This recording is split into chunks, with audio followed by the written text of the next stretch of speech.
जी हाँ, एक बार फिर से आपका स्वागत है और स्टार्ट करें आज का लेक्चर। आज जो मैं आपको बातें बता रहा हूँ दे आर टोटली मैथमेटिकल। और अभी जो मैं आपको टर्म बताने वाला हूँ वो कुछ अच्छे बच्चों के लिए ज़्यादा अच्छी है। यानी कि जो एवरेज है, जो अपने आप को समझता है कि हाँ भाई मुझे ये करने की ज़रूरत नहीं है, तो वो छोड़ भी सकता है, ऐसी कोई बात नहीं है। लेकिन छोटा सा टॉपिक है, राइट। और इस टॉपिक में क्या होगा कि जो कंपटीशन में या समथिंग करना चाहते हैं उनके लिए जो है ये टॉपिक बहुत अच्छा है। That are the unit of charges. देखो, वैसे तो आपको पता लग गया कि जो चार्ज है उसकी यूनिट क्या होती है। I think so coulomb. आपने पहले ही बोला है कि इसकी यूनिट जो होती है वो कूलम्स होती है।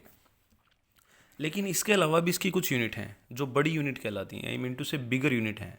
तो हम इन बिगर यूनिट को भी डिस्कस करने जा रहे हैं। तो जो एस आई यूनिट होती है, देखो इसकी यूनिट जो मैं चार तरीके से बताने वाला हूँ। सबसे पहली यूनिट जिसको हम कहते हैं एस आई यूनिट, राइट।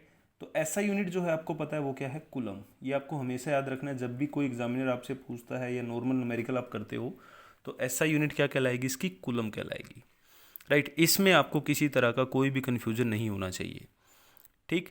तो एक कूलम किसके बराबर होगा, एक कूलम इस जो आपकी टर्म होगी वो क्या है, जब दोनों चार्जेस जो हैं वो हम एक एक यूनिट के लेते हैं जिनका अमाउंट कितना होगा, क्यू क्यू होगा। तो इस केस में जो फोर्स बनेगा दैट इज़ 9 × 10⁹ अब कैसे है मैं बता देता हूँ आपको। जैसे यहाँ पर हमारा जो फोर्स है F, that is equal to 1/4πε0 पहला चार्ज, दूसरा चार्ज और डिवाइड बाय क्या होता है, r², राइट।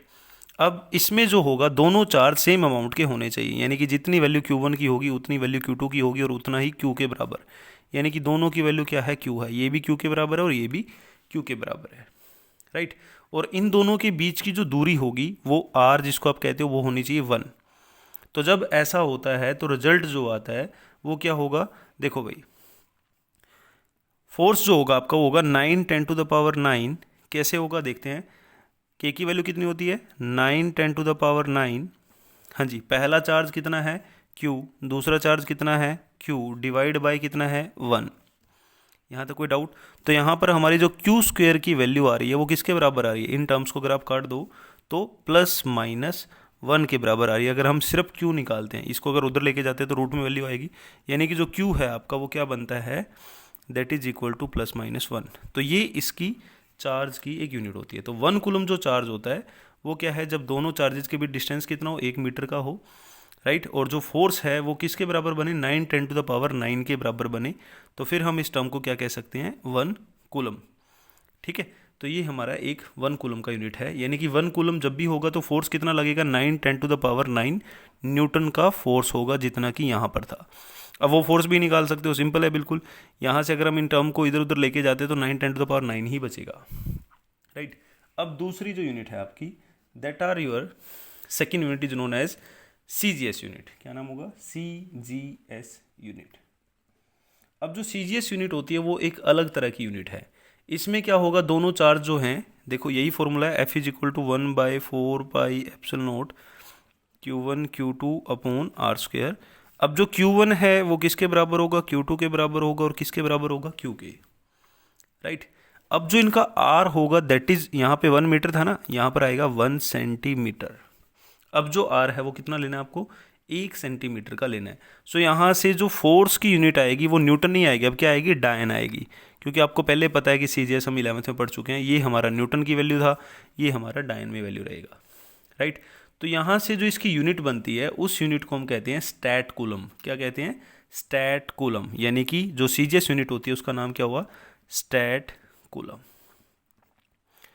राइट। और जो स्टैट कूलम है, एक कूलम में अगर मैं यहाँ पर देखूँ, एक कूलम के अंदर 3 × 10⁹ स्टैट कूलम होते हैं। क्या होते हैं, स्टैट कूलम। कितने, एक कूलम के अंदर 3 × 10⁹ स्टैट कूलम पाए जाते हैं। ये आपको याद रखना है, ठीक है। इस यूनिट का एक और नाम होता है, इसको ESUB कहते हैं, इलेक्ट्रोस्टैटिक यूनिट। क्या नाम होता है इसका एक और, ESU, electrostatic unit. Are you getting my point. तो जो इलेक्ट्रोस्टैटिक यूनिट है, यानी कि एक कूलम जो है वो किसके बराबर होगा, 3 × 10⁹ ESU, इलेक्ट्रोस्टैटिक यूनिट के बराबर होगा, of a charge, electrostatic unit of a charge. अब आगे बढ़ते हैं, तीसरी जो यूनिट है, देखो ये कंसेप्ट मैं आपको पहले बता चुका हूँ, बिकॉज ये हमें कहीं ना कहीं तो जो है वो अड़चन पैदा करने वाला है, तो क्यों ना इसको आज ही कर लिया जाए। थर्ड जो है that is EMU, electromagnetic unit, EMU electromagnetic unit, right. तो जो इलेक्ट्रोमैग्नेटिक यूनिट है वो आपको सीधा याद रखना है, 1 coulomb is equal to 1/10 electromagnetic unit, right. यानी कि जो 1 कूलम है वो 1/10 होता है इलेक्ट्रोमैग्नेटिक यूनिट के। तो इसका मतलब क्या हुआ, दैट मीन्स इसका मतलब क्या हुआ, एक EMU जो है वो 10 कूलम के बराबर है। सिंपल है, कर लोगे आप, इसको ऊपर ले जाओ, राइट। और फिर हम अगर आगे बढ़ते हैं तो हमारा जो रिजल्ट आता है 1 EMU का, that is your 10 multiply 3 10⁻9 stat coulomb. देखो ये हमने यहाँ पर 1 कूलम की वैल्यू लगा दी जो इसकी जगह पर आनी थी, 3 10⁻9 कूलम। यानी कि जो एक बड़ी यूनिट है भाई ये, ठीक है, जो एक EMU होगा वो किसके बराबर होगा, 3 10⁻10 स्टैट कूलम के बराबर होगा। 1 2 और बाकी इसकी यूनिट क्या थी, 1 कूलम थी। तो ये आपकी 3 यूनिट हो चुकी हैं, राइट। और जो 4th यूनिट है उसका नाम जो है हमारा, that is your practical unit of charge. ये इसको हम कहते हैं प्रैक्टिकल यूनिट, प्रैक्टिकल यूनिट। ये कहाँ पर यूज होगी, कैपेसिटर में यूज होगी। जब हम इस यूनिट के लास्ट में पहुंचेंगे तब आपको ये वर्ड दोबारा मिलेगा। तो ये होती है आपकी एम्पियर आर, 1 एम्पियर आर। जैसे Q is equal to IT था ना, I का मतलब एम्पियर और T यहाँ पर इन्होंने आर्स में ले रखा है। ये जो है ये 3600 कूलम के बराबर होता है। 1 ampere hour is called 3600 coulomb, या आप इसको 1 फैरेड भी कह सकते हो, या 1 फैराडे, राइट। 1 फैरेड या 1 फैराडे कह सकते हो आप इसको। तो 1 फैराडे जो है आपका वो किसके बराबर हुआ, 96500 कूलम के बराबर होता है। ये कुछ बड़ी यूनिट हैं। देखो ये प्रैक्टिकल यूनिट है जो यूज होंगी। एम्पियर आर है तो 3600 कूलम के बराबर होगा, और 1 फैराडे होगा तो किसके बराबर होगा, 96500 कूलम के बराबर होगा। तो ये बिगेस्ट है, राइट। मैंने आपको पहले ही कहा था ये यहाँ पर यूनिट शुरू करने से पहले कि आपके लिए थोड़ा टेढ़ा होगा ये, लेकिन आप क्या याद रख सकते हो, SI कूलम हो गई भाई। CGS में जो है ये स्टैट कूलम आते हैं, EMU में क्या आते हैं आपके स्टैट कूलम, इसके बराबर होते हैं। और सबसे बड़ी लास्ट जो यूनिट होगी वो क्या होगी, एम्पियर आर या फिर फैराडे यूनिट होगी, जिसके अंदर इतने इतने कूलम पाए जाते हैं। बताना जरूरी था क्योंकि बाद में जब आप पढ़ोगे तो आपके सामने तो आएगा ही। तो मैंने इसमें छोटा छोटा सा बता दिया है कि आप बेसिकली क्या याद रखोगे, 1 कूलम हो गया, इसमें 1 कूलम में इतने स्टैट कूलम हो गए, 1 EM में इतने स्टैट कूलम हो गए, और बड़ी यूनिट क्या हो गई, 1 एम्पियर आर और 1 फैराडे, राइट। अब हमारा जो नेक्स्ट टॉपिक है वो है डाइलेक्ट्रिक कांस्टेंट। इसके ऊपर बच्चों ने कुछ 2-3 डाउट लिए थे, मैं इसको दोबारा बताने जा रहा हूँ। टॉपिक का नाम है डाइलेक्ट्रिक कांस्टेंट और relative permittivity. Dielectric constant and relative permittivity, right. ये हमारा जो कंसेप्ट है इस पे हम लगाएंगे भाई 5-7 मिनट। अच्छा टॉपिक है क्योंकि हम इसको लगातार यूज करेंगे आने वाले टाइम में। अब वो कह रहा है कि यहाँ पर जब आपको डायलेक्ट्रिक कांस्टेंट या रिलेटिव परमिटिविटी निकालना है तो आपको फोर्स लेना पड़ेगा, और फोर्स जो होगा वो 2 चीज़ों के बीच का फोर्स होगा, राइट। अब वो दोनों चीज़ें क्या क्या होंगी देखते हैं। एक बार आपको फोर्स लेना है मीडियम में, मैं इसको डायरेक्ट जो है सोल्व कर रहा हूँ, फोर्स ड्यू टू मीडियम।